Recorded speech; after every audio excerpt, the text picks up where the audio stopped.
తెక్క. నువ్వు ముఖ్యమంత్రి కావాలని తెక్క. ఆ తెక్క దించేవారా చెప్పు. ఇక అనుమానం లేకుండా తెక్క మొత్తం దిగింది. 40 సీట్లకు పోటీ చేస్తున్నాడు. నమ్మండి అయ్యా జన సైనికులారా, కాపు సోదరులారా, నమ్మండి. పవన్ కళ్యాణ్ గారికి చంద్రబాబు నాయుడు గారు 40 సీట్లు ఇచ్చాడని మీరు నమ్మాలి. ఇది పరిస్థితి. నేను అడుగుతా ఉన్నా, సీఎం సీఎం సీఎం అని కేకలేసి గొంతు చించుకున్నటువంటి పెద్దలు ఉన్నారే పాపం, కాపు సోదరులు, జన సైనికులు, వాళ్ళకి ఆ మీటింగ్లకు వెళ్ళి రేపు అది ఎక్కడన్నా తాడేపల్లిగూడెం జరుగుతుంది. ఎమ్మెల్యేని అరవండి. ఎమ్మెల్యేని అరవడానికి కూడా ఇల్లేదు రేపు. ఎందుకంటే ఎమ్మెల్యే సీటు కూడా ప్రకటించరా. నాకు తెలియక అడుగుతా, చంద్రబాబు నాయుడు గారు ఎక్కడ పోటీ చేసేది ప్రకటించాడు, వాళ్ళ అబ్బాయి ఎక్కడ పోటీ చేసేది ప్రకటించాడు, వాళ్ళ బావమరిది బాలకృష్ణ మన లోకేష్ మామ ఎక్కడ పోటీ చేస్తాడో ప్రకటించాడు.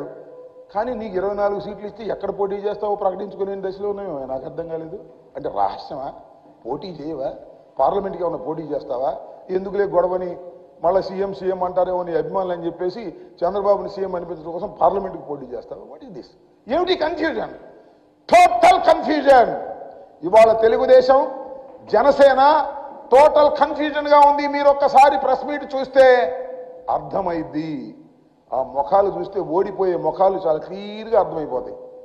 పవన్ కళ్యాణ్ గారు మైక్ పిచ్చుకుని ఏం మాట్లాడో, చంద్రబాబు నాయుడు గారు మైక్ పిచ్చుకుని ఏం మాట్లాడో చూస్తే ఓడిపోయే ముఖాలు చాలా స్పష్టంగా కనిపిస్తూ ఉన్నాయనే విషయాన్ని దయచేసి అర్థం చేసుకోమని ఈ సందర్భంగా నేను మనవి చేస్తున్నాను.